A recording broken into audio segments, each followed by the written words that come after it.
Hello, happy Friday, everybody. My name is Fazana Badjual, and welcome to the Week Unspun, a weekly live look at the world through the eyes of PR pros around the world. My name is Fazana, and I am in London.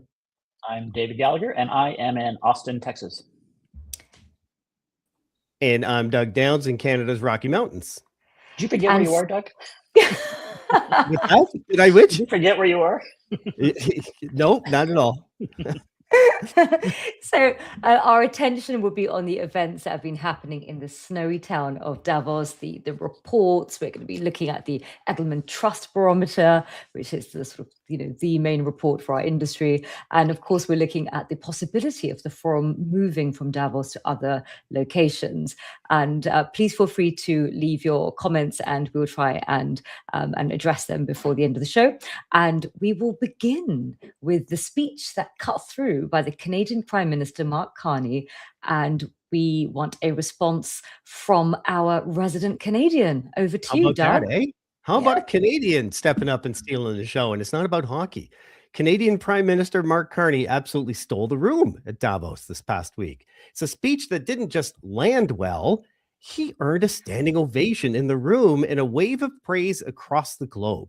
Even Australia picked it up fast. Treasurer Jim Chalmers, calling it a stunning speech, said they're now sharing it and talking about it inside the Australian government. That's what we need. And it's easy to see why this worked. Carney gave the world a few lines built to replay. We're in the midst of a rupture, not a transition. And the warning that really stuck with a lot of people, clip that clicked. If we're not at the table, we're on the menu. Remember that recipe, kids. Stories, statistics, and sound bites. That's what works in a speech. It was so perfect. The only reply from President Trump was, well, you can't be on our board of peace now. Back at home, critics are already saying great words, prove it. I mean, eventually in comms, it's not about how you make people think, and it's not entirely about how you make people feel. It's what you make people do. That is the measurement for comms, and Canadians have withstood this from Mark Carney, where there's a lot of talk and we just don't see the action, but still a great speech. Here's a little bit of cold water. The speech itself, not really picked up by folks like Keir Starmer and Emmanuel Macron. They've been critical of Trump for sure. It's Australia and Mexico that are picking up on this idea. And here's the problem for me. Carney isn't actually offering to lead anything. He's calling for decentralized coalitions. So is this a real plan?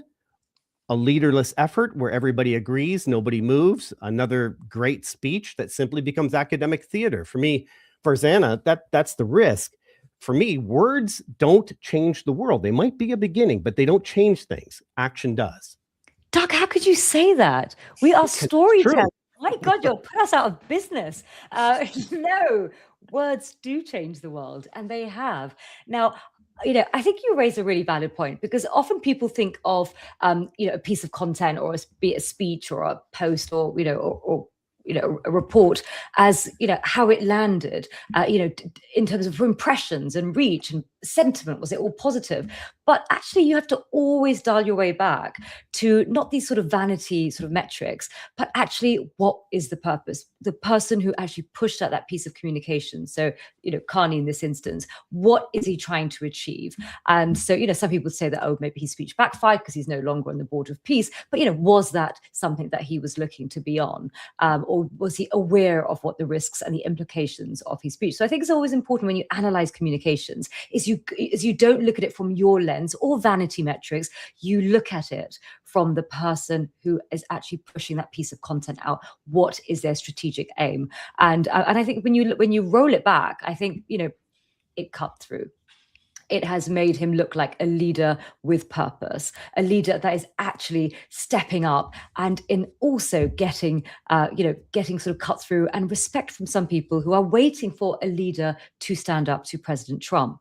Now, what I thought was quite interesting is actually how other leaders have come across, because of course, like we all know in PR, be careful about what you put on your messages, because you never know when they're going to be leaked. And, the former sort of diplomatic channels and diplomatic decorum no longer exists in this age, as we can see from President Trump, who started to release messages that he was getting from other leaders. I saw that. He just sort of held up his phone here and said, here's images from it. Well, here you go. I mean, here's one from obviously, President Macron. And it's like, and doing what a good Frenchman should do. They've got brilliant food and wine to tempt him to come in with. So I think that, I think the PR story here is you cannot assume that people will hold your messages private anymore, because over here, look at Mark Rush. I mean, this is incredibly embarrassing. This sort of can't wait to see you. What you've accomplished in Syria today is incredible. It does come across as quite sycophantic, and so of course, Mark probably thought, well, this will never get in the public domain, so I can play this sort of dual game of sort of sweetening up my sort of language with President Trump, but then appearing quite leadership like with my other stakeholders. But it's so important to bear in mind that a message that is intended for one audience, here President Trump, can quite easily leak into the public domain and therefore have a big impact and bring in sort of some dissonance in the way that you're perceived. But yeah, that's my take.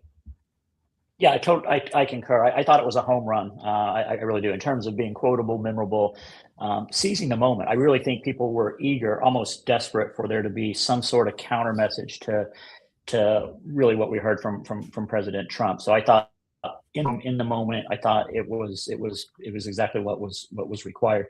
I think in terms of what's being replayed, it's interesting. And I look at this, as we all do from a PR perspective, we tend to think of speeches as a set piece, 15 or 20 minute script, and we think about its entire structure.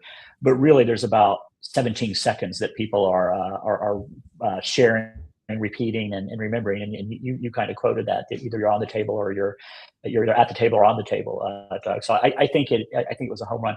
To your bigger point, I do think actions start with words. You got to start somewhere, and I will predict that we're talking about this willing of the middle coalition long after we're talking about the Board of Peace. I think this could be the beginning of an interesting realignment of geopolitical powers, and that might be why Starmer or Macron or others didn't jump on it, because they're happy members of the G7 right now. They may not. They probably were caught a little ill prepared, but I think there may be a little bit of discord there. And sharing private WhatsApp messages, that's just crazy. I don't understand that. Sorry, here's a comment from Georg. There are two types of conversations at Davos. Some of you don't know Georg. He worked for the forum for many years. We're former colleagues, and I think he's on the ground right now. There are two types of conversations at Davos: the ones with Americans in the room and the ones without Americans in the room. I think that's really pretty insightful. So things are changing, and Carney is one of the voices giving license and direction to the change. And it could be from Georg, from your comment, maybe things are happening behind the scenes, and that's great. Terrific speech. My point is, got to see follow-up. And as Canadians, we've gone through about 12 years of blah, blah, blah at the top and not a lot of do. So we're gun shy about great words. There's a nice comment about my mustache. I assume it's my mustache, but we don't have to pull that out. Could be yours. But keep those comments. It's from me.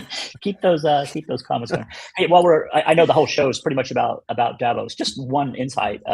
Sitting here in traffic, listening to the radio, the real world isn't paying as much attention to Davos as we might be, even on NPR. It's a story, but it's not the only story. I just think that's interesting, because I know we've been hyper fixated on it, including, and Farzana, you alluded to this, the annual release of the Edelman Trust Barometer. Comes out every year. It's their look at where people are placing their institutional trust, whether it's companies, charities, governments, even religious sources. And I'll come to the findings. But what was interesting to me this year is literally I was kind of waiting for it to come out. I think it's a great piece of thought leadership. A trade journalist, one we all know and respect, texted me and he said, "Why do PR people hate the Edelman Trust Barometer so much?" And it really sort of took me by surprise. But I have heard a lot of complaining about the Trust Barometer. I suspect it's mostly built on jealousy. It is the most quoted piece of research in our industry. every year. Now, maybe that's, some people say that doesn't speak well of it at all, but it is the most widely quoted source of research. And I think it is on an annual basis sort of a good barometer, as the title suggests, on where public sentiment is. This year, the message was sobering, maybe a statement of the obvious, but worth repeating. In their words, public trust is becoming more local, more conditional, and more fragmented. I just want to share a couple of comments from about the report itself and get your take, and you might have slightly different views. Richard Edelman CEO, warned that there's no such thing as business as usual. And he says that as confidence erodes in international business, domestic businesses must be the source of trust and confidence for people. IBM's Arvind Krishna goes a step further, and he basically says the international business model is dead. I don't know if that's in the actual research, but that was his take. And then a critic, and this, as I say, this report always gets at least as much criticism as it does support. There's a clinical professor of business at NYU, Allison Taylor. I have huge respect for her, but she's not a fan of this instrument in particular. Paraphrasing, semi-quoting, she says, "It sure sounds like meaningless waffle, given that employers are laying people off like crazy, failing to stand up to government, galloping into surveillance, abandoning responsibility. Maybe we should take a little bit of take a deeper look into these dynamics," with the question mark. So, Doug, we chatted a little bit about this earlier in the week. You're not a PR person who hates the barometer. What's your take on the barometer? Do you think it stood out this year? Give me a quick take, and then we'll come to you, Farzana, if you don't mind. Oh, Doug, you're muted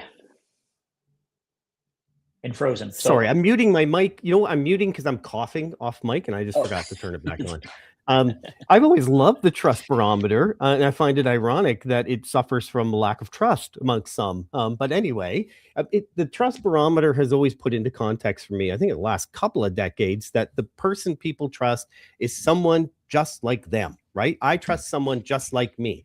And that's always been number one. And I've always taken that to heart in any plan that I've built. If other studies have been saying exactly that, they don't say it as clearly, they don't say it as well, and they don't get that message out.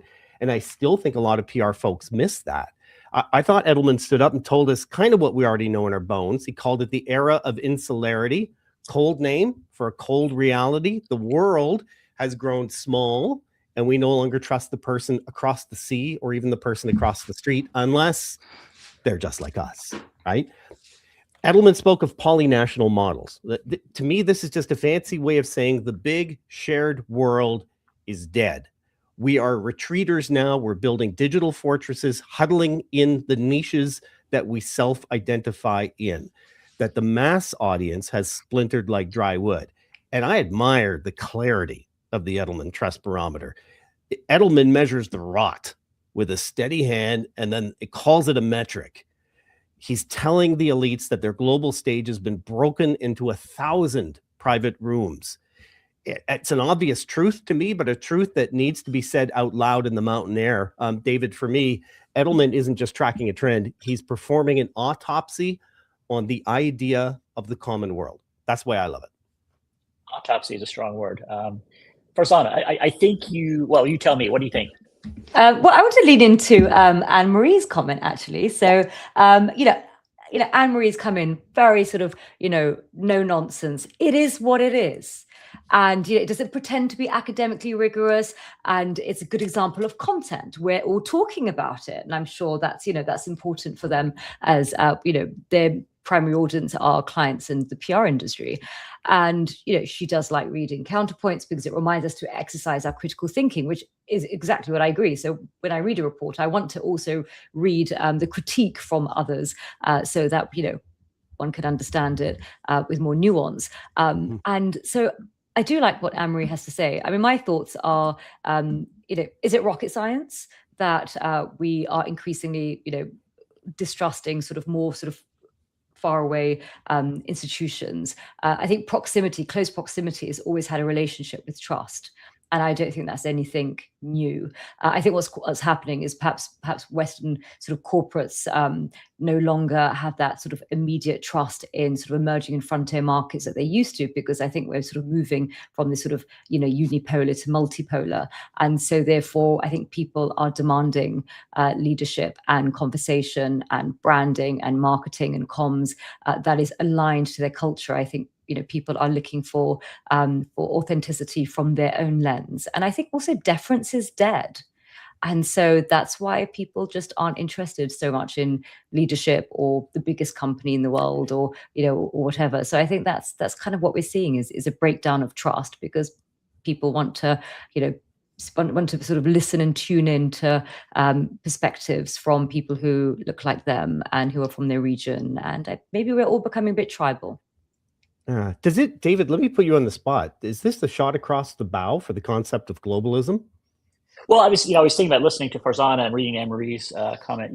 In some ways, Davos, the World Economic Forum, was kind of the cradle of globalization, or at least it shined a spotlight on this idea that we were living, in a flat world, to quote Thomas Friedman. I think he spoke about this at Davos, a decade or so ago. So I do think it signals that maybe the world wasn't as flat as we thought, that it was a little more fragmented than we believe. I don't know if anything has fundamentally changed, or if just we're paying attention more closely than we used to. But again, I find it to be a useful piece of provocative thought leadership, and I applaud the Edelman team for it. I can also understand those who are looking at it from a more rigorous academic perspective about how it could be improved. But I'm glad that it's out, and I think we'll be talking about it for weeks and throughout the year. Maybe if we step a little bit just for a moment outside of Davos, I did pay attention to your show this week. For those who don't know, Doug and Farzana hosted a different show called Stories and Strategies. It's a look at more evergreen issues. And this week you had Roger Cairn, I think was his name. I thought it was Nairn. Sorry, I thought it was a great episode. I happened to listen to it on a long walk, and I was thinking about this show and about Davos, and I thought it put into perspective some of these themes, a little more narrowly from people who aren't necessarily dealing with geopolitical issues. But this idea of trying to look at storytelling that works on a human level. And I just didn't know if you guys want to talk a little bit about that, if you had anything to show from we do have a clip, but I'm afraid after the clip, I'm going to take you back to Davos for another story. But now, I think we had this lovely guest who is a podcast expert and called Roger Nairn, and he gave an incredible insight in the power of podcasts and why it is in such a huge, impressive growth trajectory, and especially in this sort of attention deficit sort of world that we're living in. So yeah, let's roll a clip.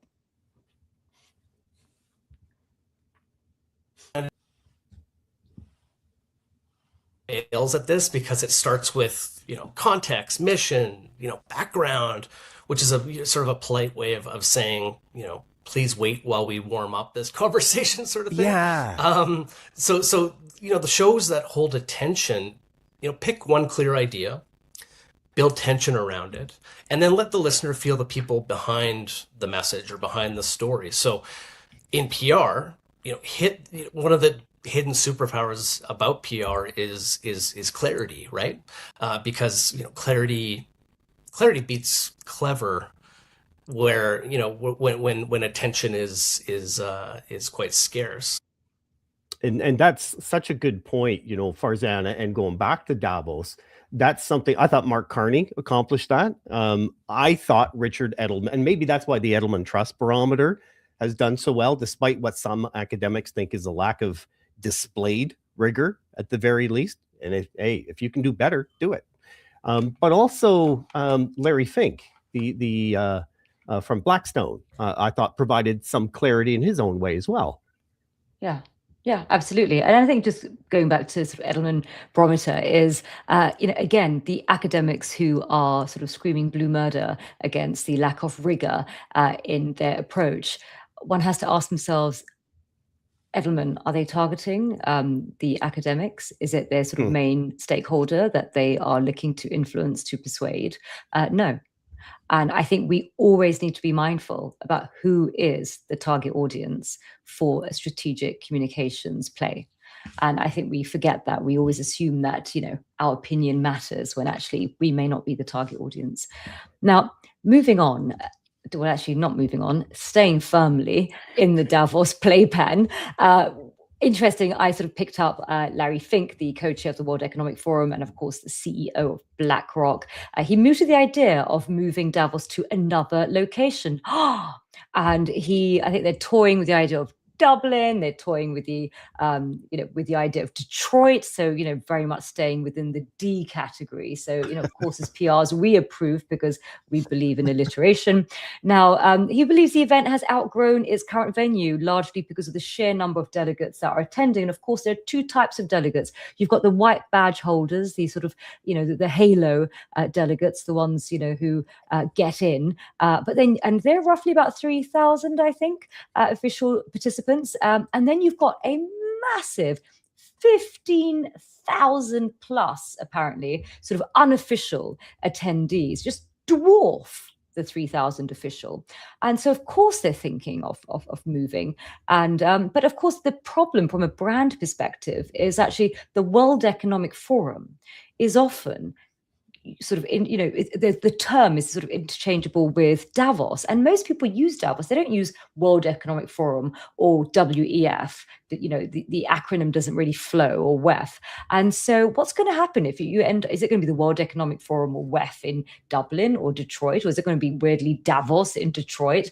And so there is a bit of a branding challenge if the forum moves. And of course, what lucky city is going to get the World Economic Forum? Because think of all of the economic benefits of the sort of the tourism, the travel, hospitality, etc. Not to mention all of the media attention and the senior leaders that come in who are capable of consequential decisions. And of course, that means that the sleepy little town of Davos, I mean, what it's become, that could, other city-states must be salivating thinking about it, and no doubt thinking about offering some eye-watering incentives to attract it. And that's why you have other platforms such as the World Cup, and why countries around the world just clamor, spend enormous amounts of money, because there's huge value to hosting these. And it's, a lot of it sort of money can't buy. And I wanted to sort of lean into you, David. Now, if they move the forum from Davos to somewhere like Detroit or Dublin, what do you think would be the sort of the major challenges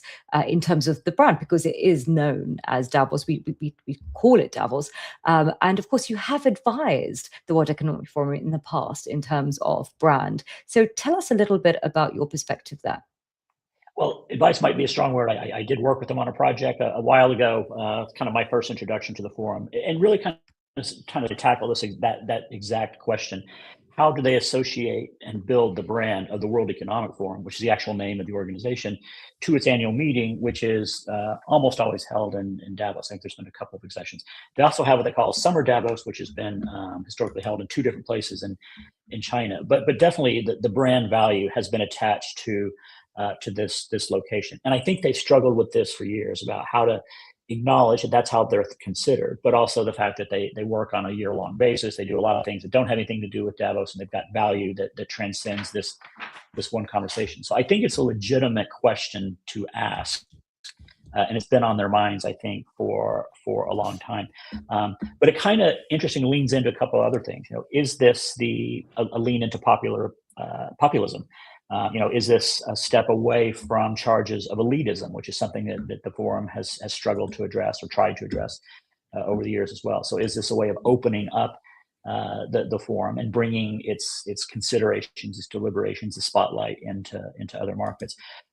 As you know, I'm a big fan of the forum overall. I think they have instigated a lot of important conversations.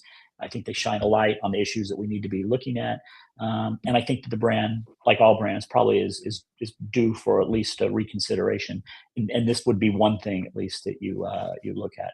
I haven't seen what the reaction is yet, but I think it's a legitimate question to ask, even if it's one they decide not to pursue right now. Doug, what's your take? Yeah, so same lines. Davos was always more an idea, right, David, more than a location. And neutral Switzerland was the chosen location, understanding that there's different ideas, different cultural philosophies that come with the idea of uniting a world. But the challenge in 2026 is we don't assemble by appointment anymore, or really by place anymore, right? Case in point, Netanyahu and Putin couldn't go, right, for fear allegedly of being arrested at the airport. So I thought Larry Fink spoke well. He spoke like a man who knows the weather is changing. He didn't hide behind the old Davos jargon. He talked about failure. He called the forum an echo chamber. And I didn't take it as humility from him. I took it as a kind of strategic, tactical retreat. He sees the populist tide rising, and he's trying to build a breakwater, if you will. He talks about Detroit, you're right, but he also talked about Jakarta, so he's willing to break the D alliteration. And he wants to put on a work shirt, and he wants to stand where things are built. Doesn't seem to want to do the work, but he wants to stand where the things are built, and he's trying to wash the mountain air off the money. He knows that if the elite don't admit that they are out of step, the world will simply stop listening. Fink is not seeking an apology for the global elite. He's seeking an insurance policy for their relevance. He's not changing the game. He's changing his jersey so he can keep playing. And in terms of should Davos move, maybe there's a hybrid model here. And I didn't realize they already sort of had one with Davos Summer as brought to you from China. But maybe there's a hybrid model they can start to identify, Farzana, that would work for them. Absolutely. Well, thanks for bringing it to our attention. And I'm sorry I took us prematurely to the podcast. It just popped into my mind. I thought I would raise it while it was fresh on. I'm glad it's top of mind. That's where it should be. But I think we're getting close to the end. Any other comments that we got that we wanted to highlight that came in through the course of the live stream? We had a few good comments today. I think there's a lot of comments on your moustache. So I think facial hair seems David's. Right, yeah. Not mine. Yeah, it's all part of the brand. Just one last thing before you read us out, Doug, and I alluded to this earlier, just in terms of how news is reviewed. And I've had an opportunity to I'm sitting in my dad's house. He's a regular person. He's a normal human. He's not a professional communicator like us. And I see him literally scrolling on his iPad, usually through videos, short form. Loud and bright are the ones that get people to stop. And it's not just my dad. And they usually get no further than 20 seconds in at the max before they move on to the next one. And something's got to be pretty attention grabbing to pause and read through it. And it was just a wake up for me that we take things in parts and analyze them in full and assume that contributes to a wider understanding. I'm not saying that's the way it should be, but it's just how we've been trained to do it. And I'm not sure that's how people actually experience the news of the world. And I saw that play out over and over as we were closely watching what was happening in Davos. That's not the way most people were experiencing it. And I think their views are probably more important than ours, when it comes to understanding how the public's responding. Last year, I was at an event, got to hang out with some of the big production folks from big production companies in LA. And there are people who they make their living building 2 YouTube thumbnails in a day. That's their entire thumbnail. The image you see before you click, they spend 4 hours per thumbnail. That's their job, right? Big, bright, and that's the whole psychology of what earns us from 0 seconds to 1 second and gets us to click. So, okay, we got to click out. So as always, thanks to our superstar producers. They're amazing. Emily Page and Solomon eBay. They're so great. Just ask them. The Week Unspun is a co-production of Curzon Public Relations, Stories and Strategies podcasts, and Fullgate Advisors. Recordings on Apple, Spotify, and YouTube. Give them a listen. And our final thought for this week, an African proverb: if you want to go fast, go alone. If you want to go far, go together. Have a great weekend.